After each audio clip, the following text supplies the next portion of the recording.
Okay, here we go. Welcome, everyone. Welcome to session number 242 of Kevin Reads A Course in Miracles. All right. Rounded third, heading for home, as we say. Today, we are in chapter 31, entitled The Final Vision, and we will focus on section 3, Roman numeral 3, entitled The Self-Accused. Right, Jesus is going to be reminding us that everything is taking place in the mind. And the purpose of the body is to make us forget we have a mind. Okay? So let's just begin. The self-accused, paragraph 1. Only the self-accused condemn. As you prepare to make a choice that will result in different outcomes, there is first one thing that must be overlearned. It must become a habit of response so typical of everything you do that it becomes your first response to all temptation and to every situation that occurs. Learn this and learn it well, for it is here delay of happiness is shortened by a span of time you cannot realize. You never hate your brother for his sins, but only for your own. Whatever form his sins appear to take, it but obscures the fact that you believe them to be yours, and therefore meriting a just attack. Okay. So Jesus is talking here about, once again, about projection. All right, the famous line in the Course, projection makes perception. Right? At that ontological moment when we thought we separated from the oneness, we were still in the one mind, there was an overwhelming sense of guilt. And our newfound friend, the ego thought system, told us the best way to get rid of that is to project. So first we projected what we projected out into this world of form, and then we continued to project the guilt onto everyone else and everything else. And we projected onto ourselves even. Right? But he says only the self-accused condemn.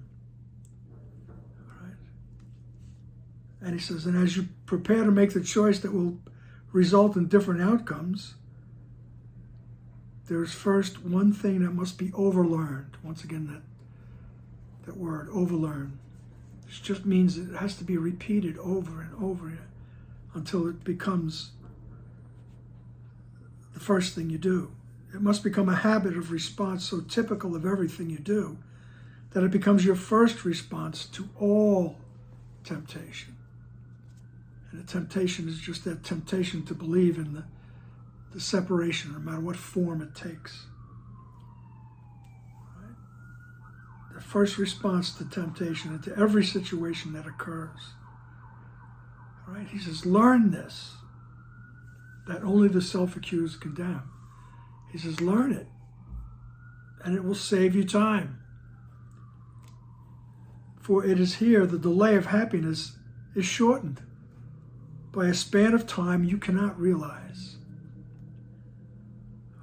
He says, you never hurt your brother for his sins, but only for your own, whatever form his sins appear to take. All right? And that's a good line to look at, because, I've heard people say, yeah, but I'm not a thief. I didn't steal that money from the bank. I'm not a rapist. I'm not a murderer. I'm not a terrorist. So it doesn't matter what the form of the sin is. Right? What we're doing is projecting guilt. All right? So they're guilty of something. then they say, oh yeah, there it is. He's the guilty party. She's the guilty party. And you find myriad ways of, there's lots of things to be guilty for, in this world especially. All right. So you never hate him for his sins, but only for your own. Because we're constantly, we look inward and what we see we don't like. We see a guilty being, right? We see guilt and we automatically don't like it. We have to project it, right? It's that Freudian idea of repression and projection. What gets repressed, we push it down so quickly, we're not even aware of it. We push it down and we throw it out, we project it. It's not me, it's you. Right? But Jesus is saying, look, this is where Dr. Wapner would look at us with a little smile on his face and go, remember, there's no one out there. So Jesus is just telling us, you're projecting. Right? We are projecting. You never hate him for his sins, but only for your own. Whatever form his sins appear to take, it only obscures the fact that you believe yourself to be guilty. Right? Whatever form his guilt takes, right? And we're so sure of it. He says it's only there to obscure, means you can't see it, to obscure the fact you think you're guilty. And it happens so quickly, so quickly.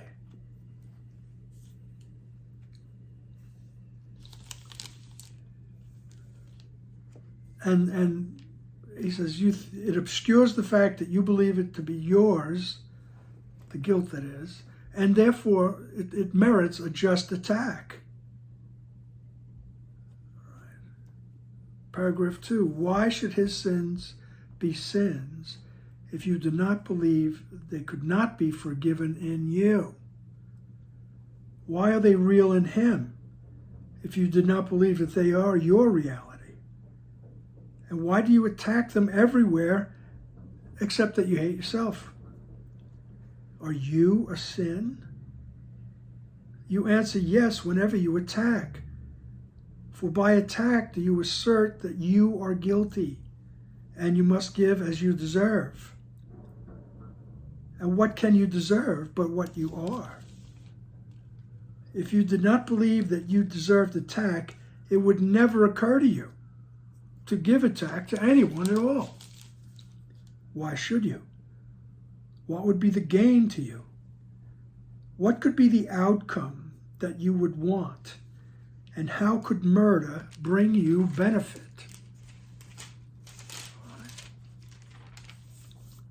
Because the guilty must be punished. All right? And the guilt keeps them outside the kingdom of heaven. All right?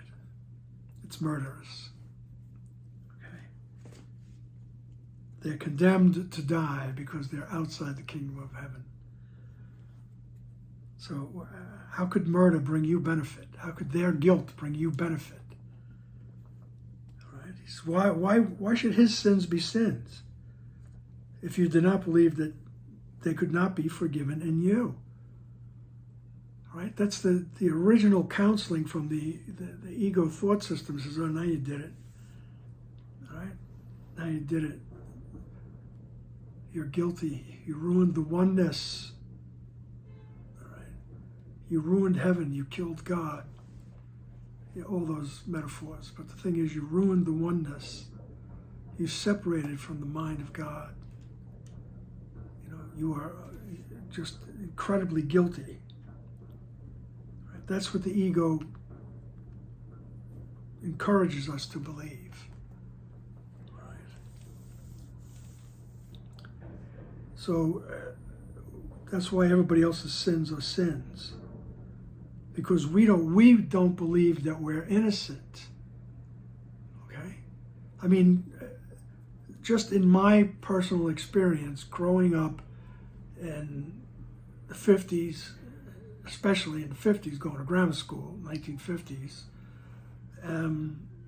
it was drilled into you, the idea of original sin.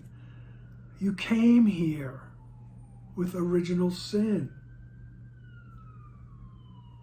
You know, it's a very deep concept for a little kid to digest, as it were. And it's like you had to spend your life getting rid of it. And you know, there was other ways of transgressing, so to speak. And the immortal words of Bob Dylan is, "Look out, kid, it's something you did. God knows when, but you're doing it again." There's that, you come here, or we're told that we are born with this guilt, with this sin. That's why it was a big deal for the baby to be baptized, and you know what to do in case the baby gets sick and is about to die before the priest gets to baptize them and all that. And there was all kinds of tension over the baptism. And the baptism was supposed to wash away the original sin, you know. But you were about to acquire more punishment. There's going to be more counts. All right? Misdemeanors and felonies. All right. But he says, how could you believe that? That's what the ego always counsels us. And we use the world, the purpose of the world is to prove it to us. To prove that you're separated and therefore guilty. Right? Because you did it. Right? And we use everything in the world to prove it to ourselves.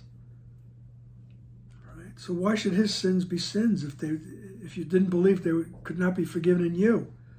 Why are they real in him? They're real in him because you believe they're real in you. Right? And why do you attack them everywhere? Right?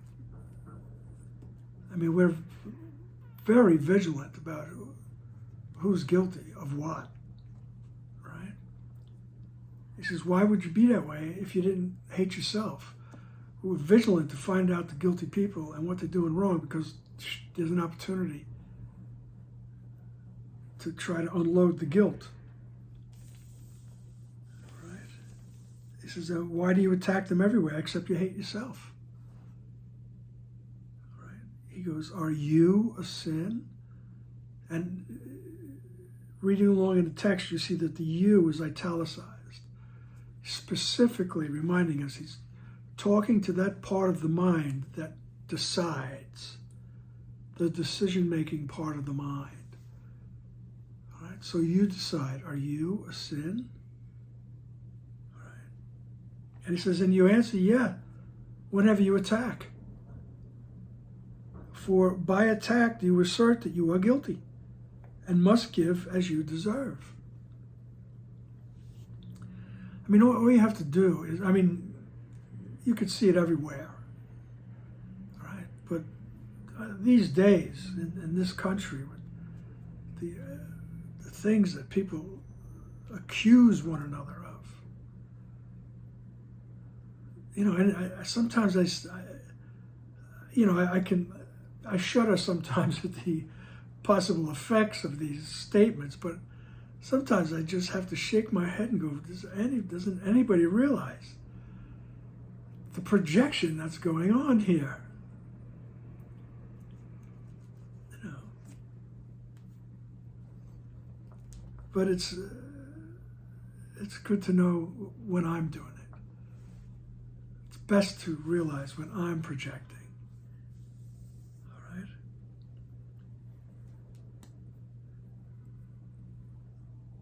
Okay. So he says, are you a sin?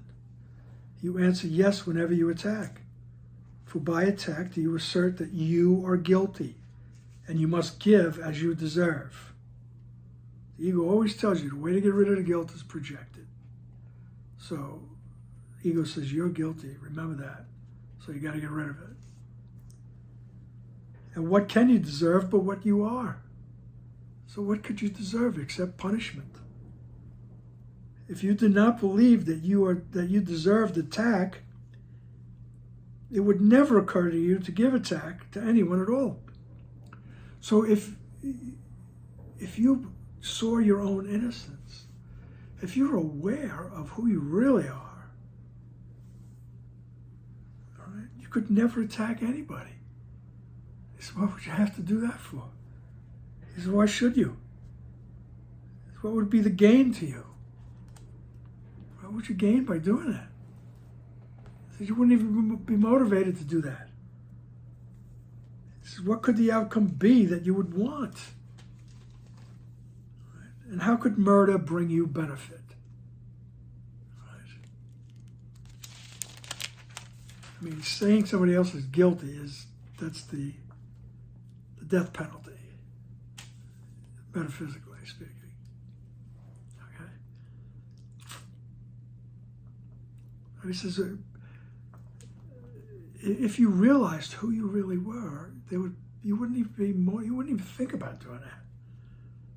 So why would you do that? If you knew who you were, the only thing you would be doing is extending the love, extending the idea of oneness, and have it reflect all around you. Right? Now, paragraph 3, this is the ego thinking. This is the way the ego thinks. Jesus is presenting that. So the ego is telling us, sins are in bodies. They are not perceived in minds. They are not seen as purposes, but actions. Bodies act, minds do not. And therefore, must the body be at fault for what it does.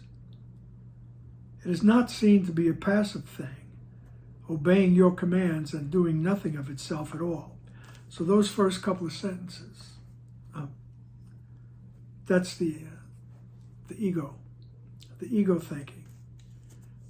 All right. Sins are seen in bodies. They are not perceived in minds. They are seen as purpose. They are not seen as purposes, but actions. Bodies act, minds do not. And therefore must the body be at fault for what it does. Sentence 6. It is not seen to be a passive thing, the body, obeying your commands and doing nothing of itself at all.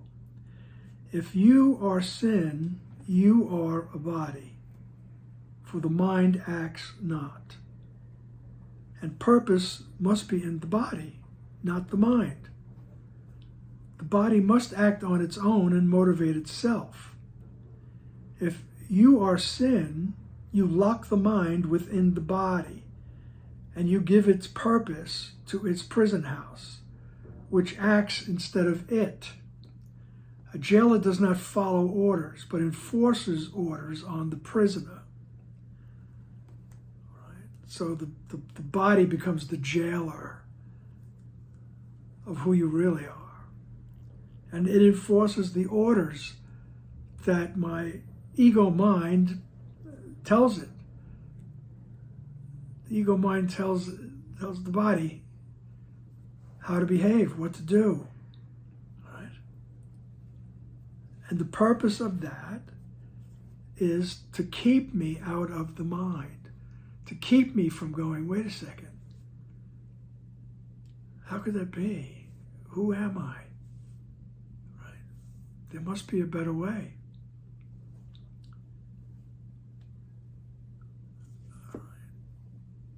So, if you are sin, you are a body. If you think you're separated, then you are a body. You think you are a body. All right? And the purpose must be in the body, not the mind. Right? The body must act on its own and motivate itself. So in other words, we're giving up our responsibility, we're giving up our power. We're saying that we're subject to the body. We're the prisoner inside the body.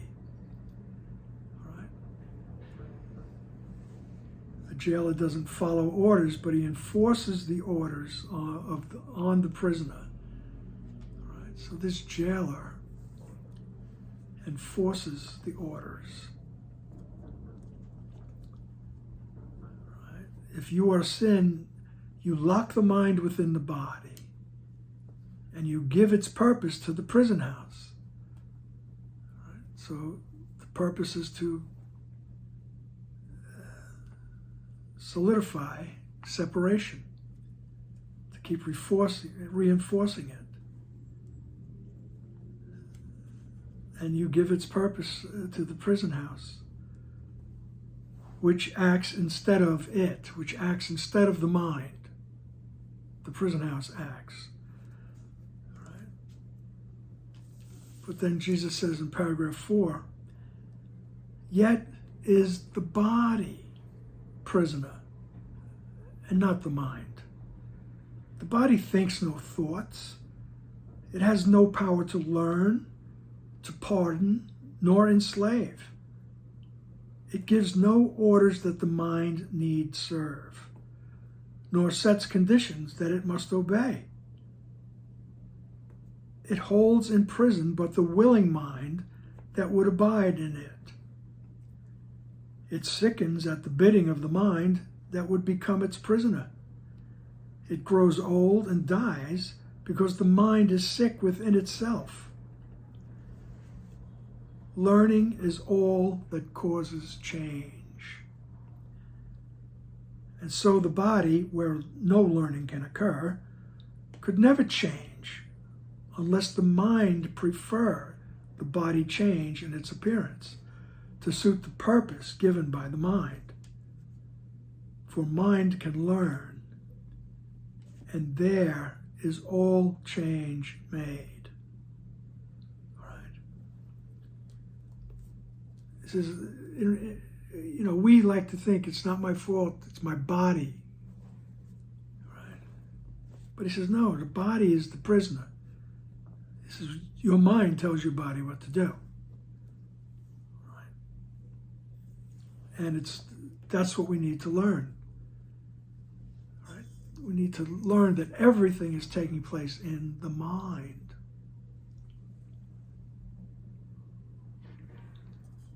And we go back to that part of the mind where our teacher is, our true self is. And let that teacher, let that true self lead us through every experience. Help us to see everything correctly. For the mind can learn, and there is all change made. All right? He says, of course, you could change your appearance. I mean, I've changed my body weight 50 times in my life, I think. That's part of my script, so to speak. All right. And he says, and so you can do that. You can change what the body looks like. Right? You could tattoo it. You could, do all kinds of things to it. All kinds of nice jewelry and perfumes and, whatever. Nothing wrong with that. Just realize what you're doing. All right? It's never condemning anything. Just be mindful of what you're doing. All right? It never changes.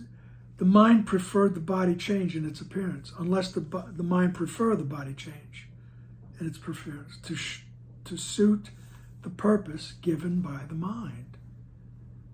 All right, the purpose that my mind gives to my body is, I want to fit in, I want to be cool. In vague terms. So you do what you got to do to be cool. You adorn the body, you shape it, you do whatever it needs to be cool. But that's only in this world of separation, only reinforces the idea of separation. All right? But he says, but the body is the prisoner, not the mind. Because the mind can learn. And that's where changes are made.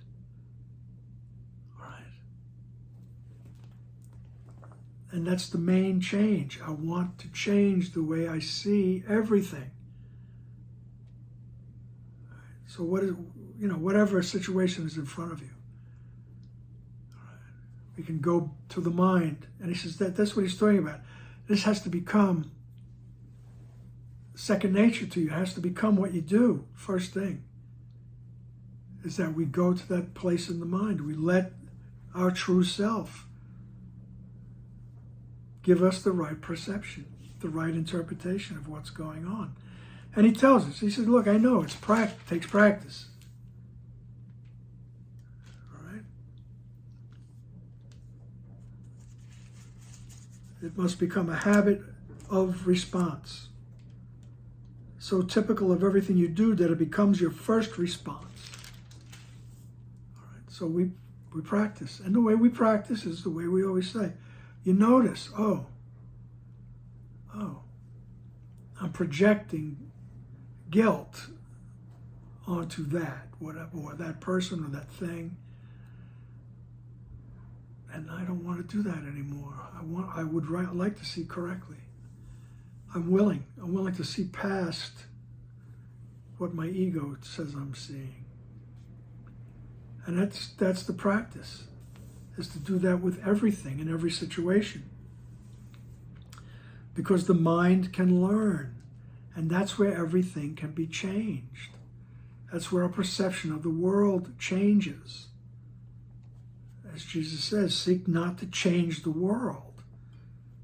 Right? That's the form, the body. Seek to change your mind about the world. Have the perception corrected. And it happens in your mind. All right.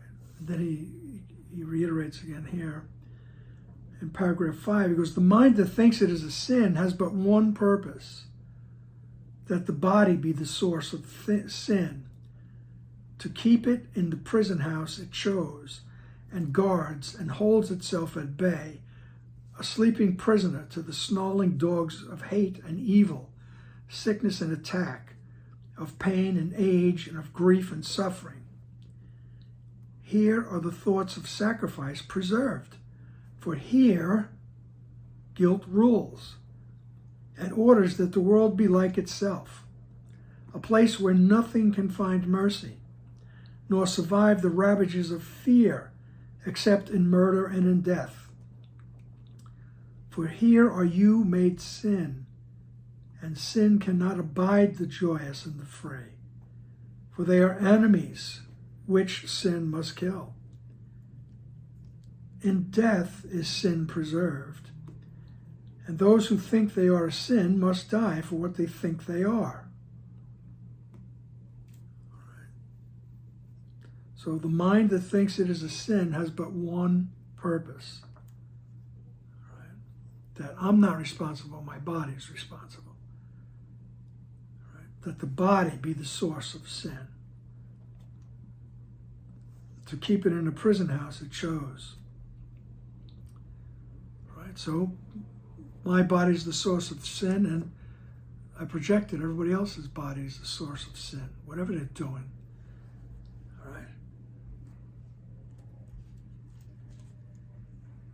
And he says, here are the thoughts of sacrifice preserved in the body, in the world.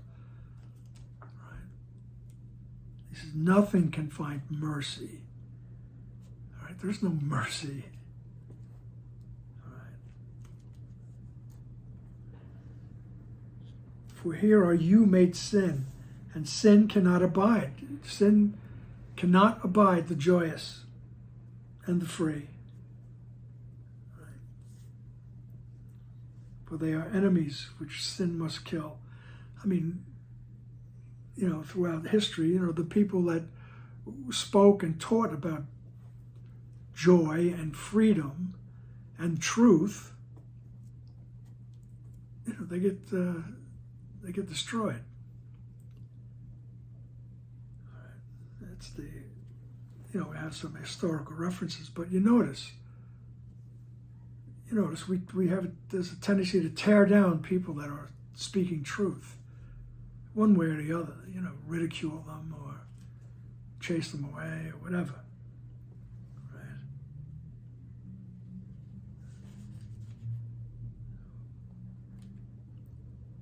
So a place where nothing can find mercy, nor survive the ravages of fear, except in murder and in death.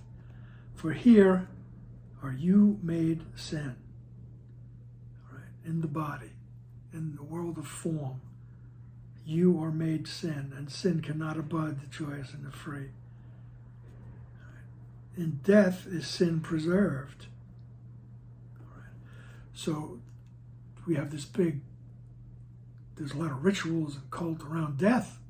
It's a big deal. Right? So what is, it's like death proves that you were here in form. Right? So he says, so death, preserves the idea of separation. Right? Those who think that they are sin must die for what they think they are. All right? So if I believe I'm separated from God, I must believe that I'm in this body. And this body is sooner or later going to pass away. All right? And in death is sin preserved.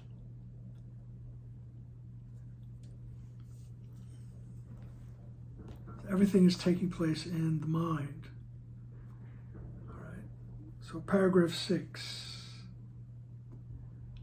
Let us be glad that you will see what you believe, and that it has been given you to change what you believe. The body will but follow. It can never lead you where you would not be. It does not guard your sleep, nor interfere with your awakening. Release your body from imprisonment, and you will see no one as a prisoner to what you have escaped. You will not want to hold in guilt your chosen enemies, nor keep in chains to the illusion of changing love the ones you think are friends. He says, so let's be glad that what you see, you believe. All right? So you get to realize that what I'm seeing is a result of a belief. And that it's been given you to change what you believe. He says change in the mind is the only place change happens. And it's given to us that we're able to change what we believe. In other words, all these years of believing I'm separated from the oneness, I can ask, help me to see it correctly. I can change what I believe. I can get to the point where I am aware that I am part of the oneness. And you will see it. So he says, be glad that you'll see what you believe. He says, and the body would just follow along. In what we call the happy dream, the real world. The body would just follow along. All right? He says, it doesn't do anything. He says it doesn't guard your sleep and it doesn't interfere with your awakening. All right? No matter what condition my body is in, it doesn't interfere with my awakening.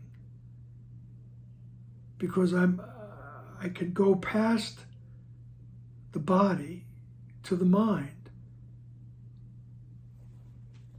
and continue to ask my teacher, help me to see the truth. I want to see things as they are, however you want to put it. So it doesn't matter what condition my body is in. I can reach that state of peace. All right? And it's not telling us to not take care of your body. Once again, Dr. Wapnick would caution us, be normal.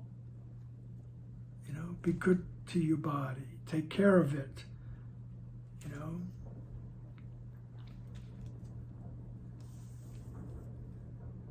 But, he says, since everything is in your mind, right? We release your body from imprisonment.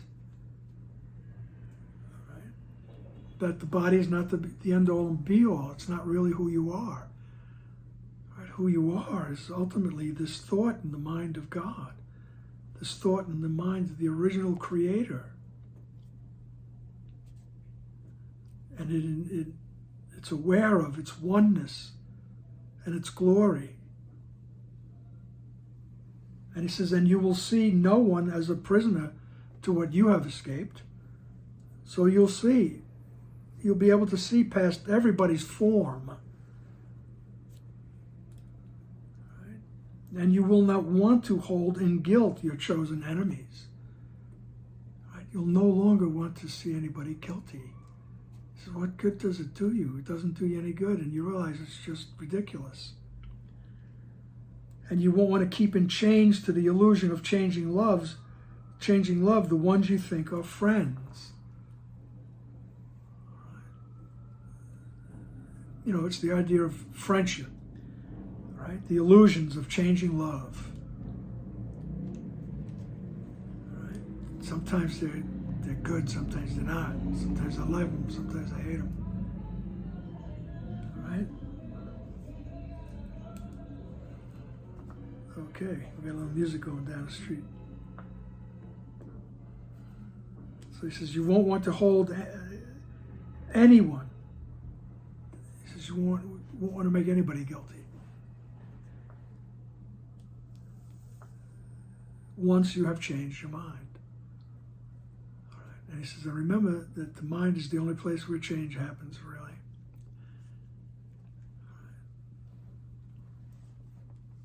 And then he says in paragraph 7, release the innocent. The innocent release in gratitude for their release. And what they see upholds their freedom from imprisonment and death. Open your mind to change, and there will be no ancient penalty exacted from your brother or yourself. For God has said, there is no sacrifice that can be asked. There is no sacrifice that can be made. Right? There's no sin, there's no guilt, there's no penalty. And he says, the innocent release in gratitude for their release. When the idea of innocence arises in our awareness, we gratefully give that away. We gratefully see everyone else as innocent. I mean, you'll understand why people do what they do, and you won't be condemning them. Right? It might take a while for some people to catch up, so to speak. Right? But after a while, you know, we realize as we go further on that there's only the one. There's only the one mind. There's only oneness. But here in this form, the innocent release in gratitude for their release. And what they see upholds their freedom from imprisonment and death. All right? So everywhere is going to be reflected the innocence, the freedom from the ego thought system, the freedom from that system that said I'm separated from the oneness. Right? Everything they see will uphold that. So he says, again, open your mind to change. Come to the mind. Open your mind to change, and there will be no ancient penalty exacted from your brother or yourself. Right? There is no punishment because there is no sin. There is no guilt. For God has said there is no sacrifice that can be asked. There is no sacrifice that can be made. Right? There's no sacrifice necessary.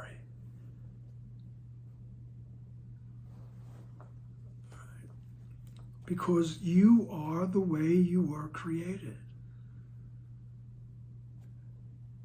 And it takes that change of perception to realize it. And we constantly practice that change of perception. And the first thing you have to do is realize you're projecting guilt. All right? And don't stop there. Right? Just make it a practice.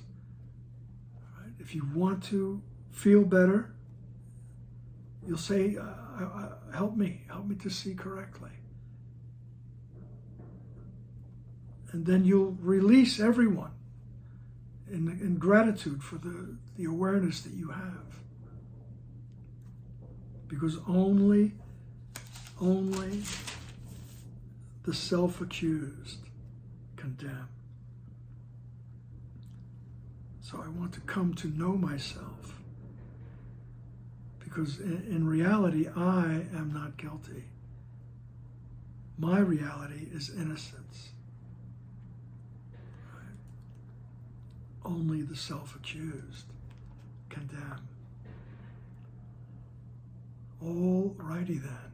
I will see you in the next session. Thank you all for the opportunity.